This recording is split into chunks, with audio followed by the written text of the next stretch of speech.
Hello students, welcome to Saurav Sir classes. So we will be solving the PUBDET 2019 chemistry paper over here. I am Dr. Udu Sarkar and I'll be doing the solution of the paper. So out here, the first question that we have, it is saying that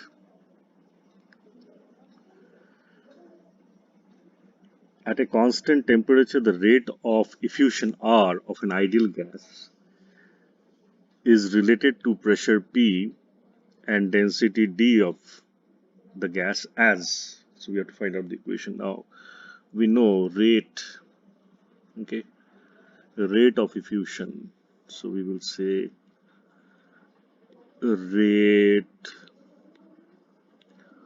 of effusion, all right, which is obviously given as R, is inversely proportional to the square root of the mass of a gas, that is the molecular mass of a gas, and say this is equation 1, all right.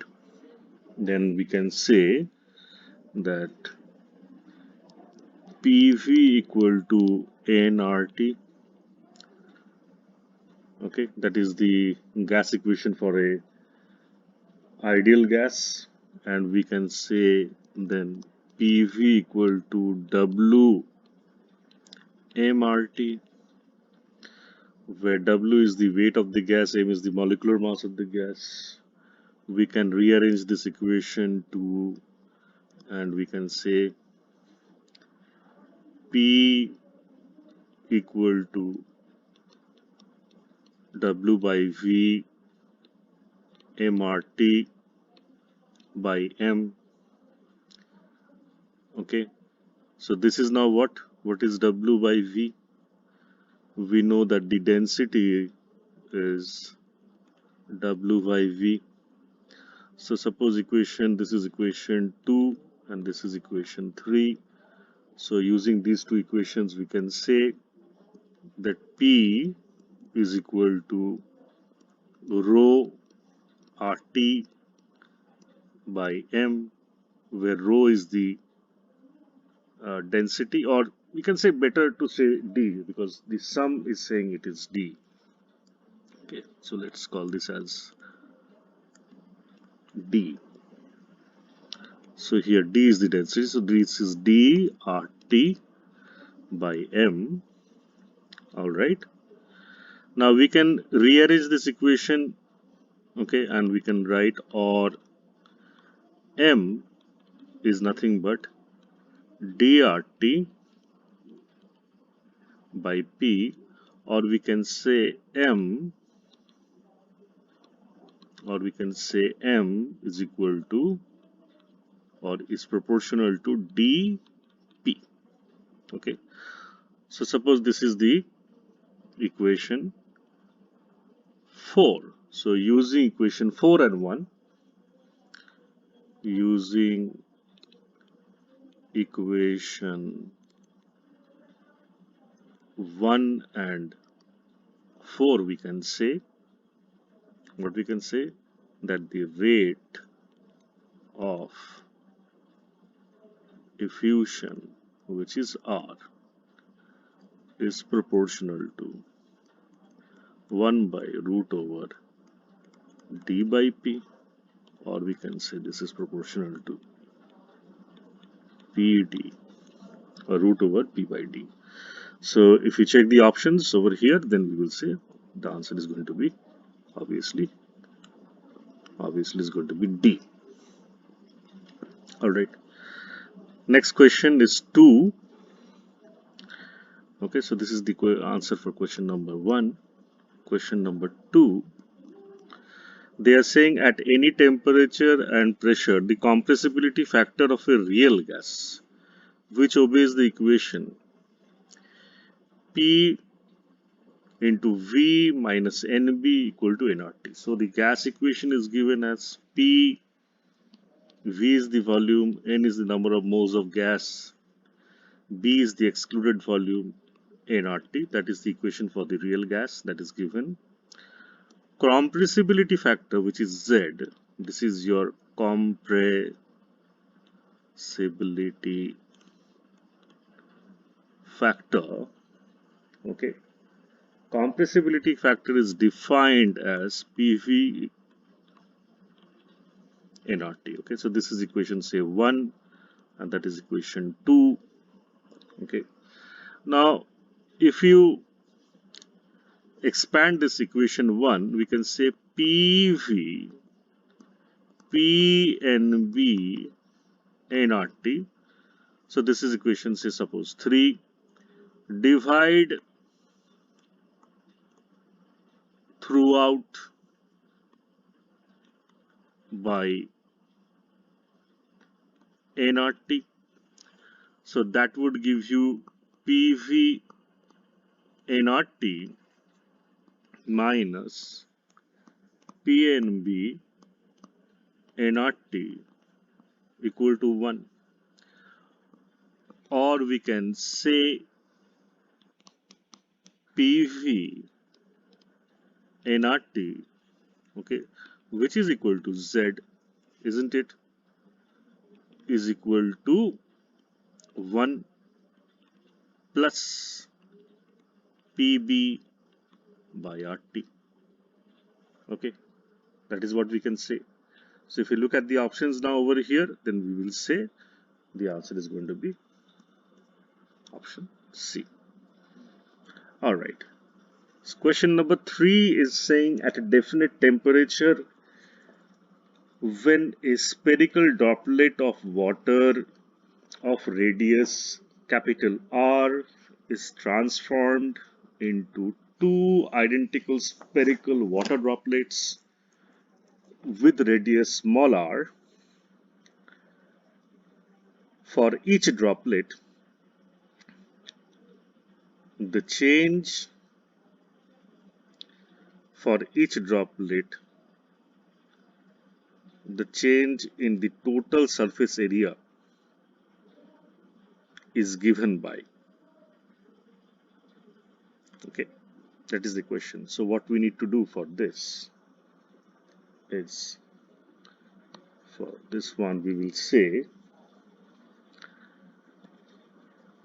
volume remains the same when large drop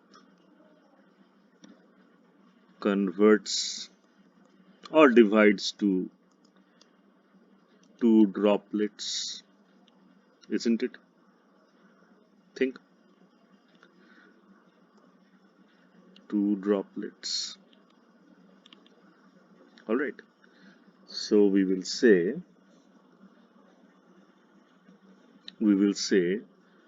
say volume of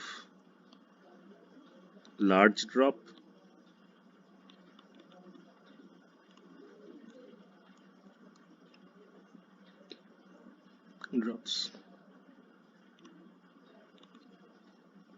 Okay, that means 4 pi by 3 r cube is equal to 2 into 4 pi by 3 small r cube, is it not? So that way, if we can think, we will have to cancel this one with that one. We can write, therefore we can write r as in r cube by 2, like that. Is it not true? Or we can say r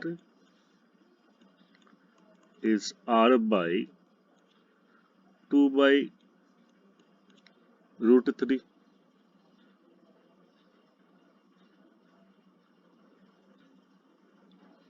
Okay, that is what we can say. All right. All right. Now, what about the surface area? Okay, surface area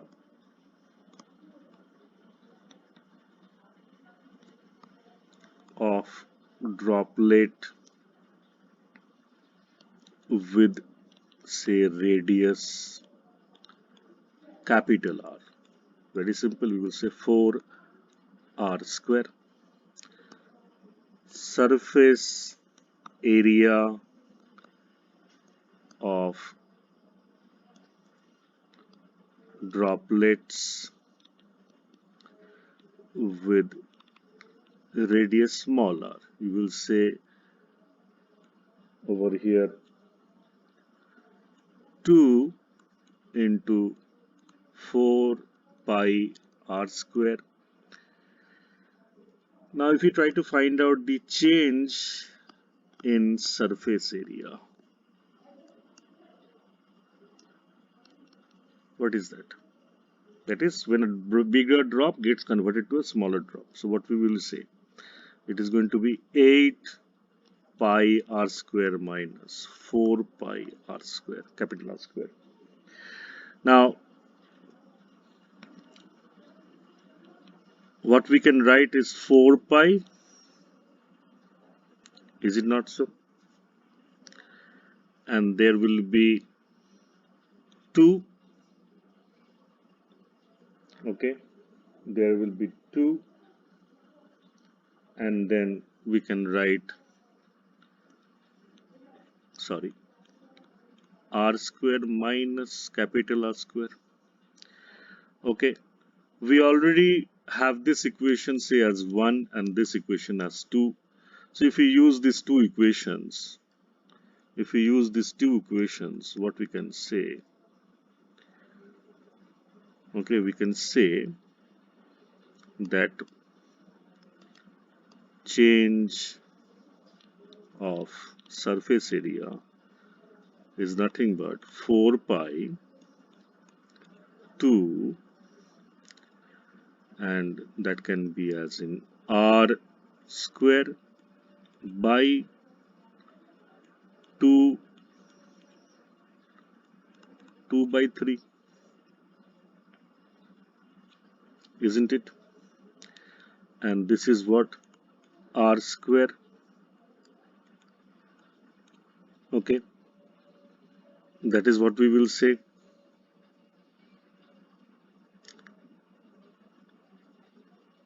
Is it not? Or we can say 4 pi r square 2 by 3 minus 1, okay. And if we consider that, so we will say what? Work done is change of surface area into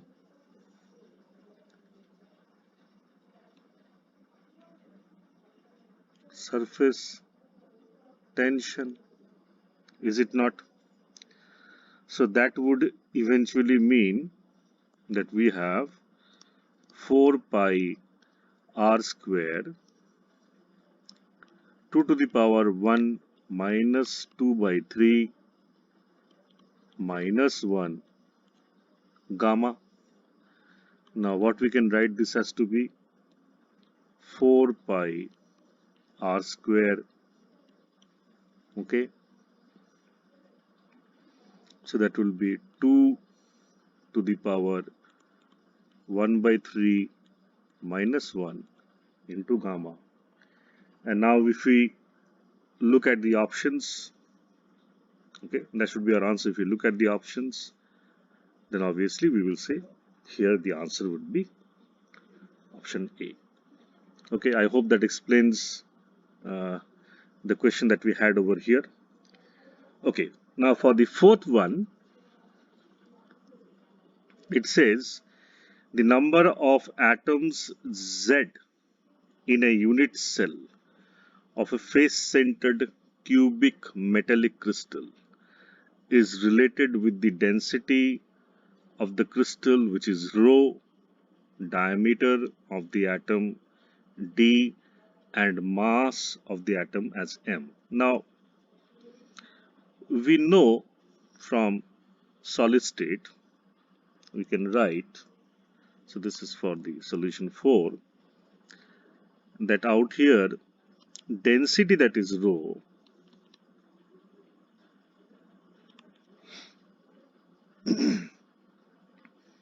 of a crystal is equal to Z, which is the number of atoms in a unit cell, all right?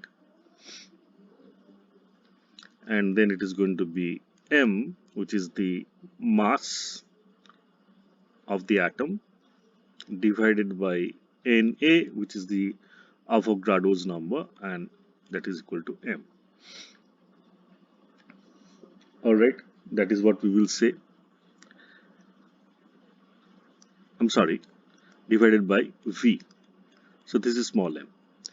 So V out here is nothing but A cube, wherein we know that A is the